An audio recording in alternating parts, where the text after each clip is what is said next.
Like کریں، share کریں اور چینل کو سبسکرائب کریں۔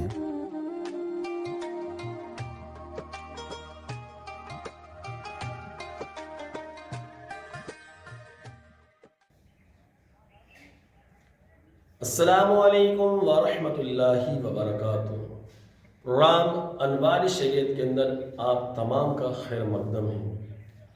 آج کا ہمارا ٹاپک، ہمارا بیان حیض و نفاس اور جنابت کا بیان ہے۔ حیض اور نفاس کسے کہتے ہیں؟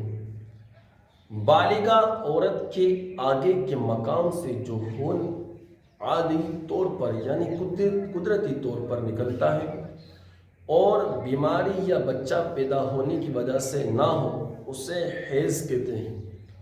اسے عام بھاشا کے اندر عرفی طور پر MC، ماہواری، پیریڈ یا گرلس پرابلم وغیرہ کہا جاتا ہے۔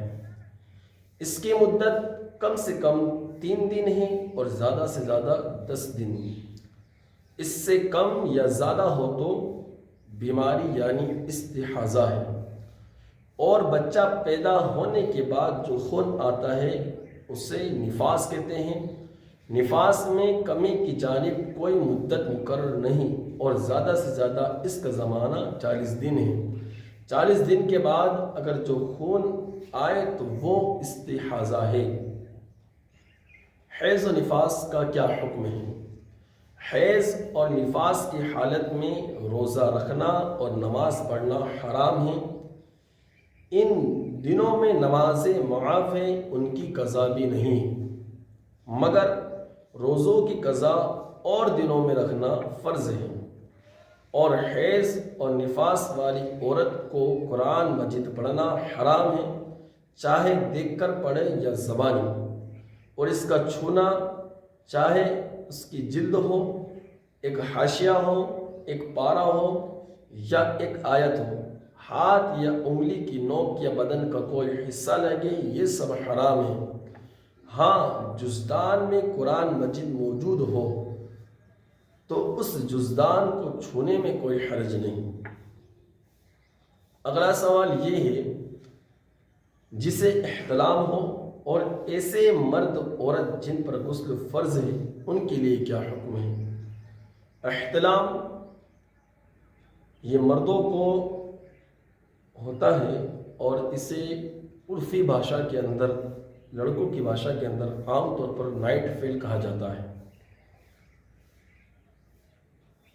ایسے لوگوں کو غسل کیے بغیر نماز پڑھنا، قرآن مجید دیکھ کر یا زبانی پڑھنا یا قرآن پاک کو چھونا، مسجد میں جانا، یہ سب حرام ہے۔ کیا جس پر غسل فرض ہو وہ مسجد میں نہیں جا سکتا؟ جی ہاں، جس پر غسل فرض ہو اسے مسجد کے اس حصے میں جانا حرام ہے جو داخل مسجد ہے، یعنی نماز کے لیے بنایا گیا ہو اور وہاں نماز پڑھی جاتی ہو۔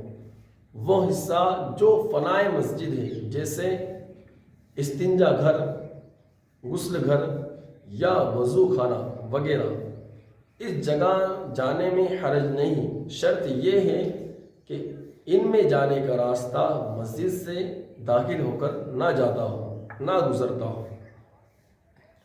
اگلا سوال یہ ہے کہ ایسے مرد اور عورت جن پر غسل فرض ہے وہ قرآن کی تعلیم دے سکتے ہیں یا نہیں؟ ایسے مرد عورت جن پر غسل فرض ہو گیا وہ قرآن پڑھا سکتے ہیں یا نہیں؟ ایسے لوگ ایک ایک کلمہ سانس توڑ توڑ کر پڑھا سکتے ہیں، یعنی سلنگ ایک آیت تلاوت کر کے بچوں کو تعلیم یا کسی کو بھی تعلیم نہیں دے سکتے۔ ہاں، سانس توڑ توڑ کر پڑھا سکتے ہیں اور ہجے کرانے میں کوئی حرج نہیں۔ اگلا سوال یہ ہے کہ بے وضو قرآن شریف کو چھونا اور پڑھنا جائز ہے یا نہیں؟ بغیر وضو کیے قرآن شریف کو چھونا حرام ہے۔ بے وضو قرآن پاک کو نہیں چھو سکتا۔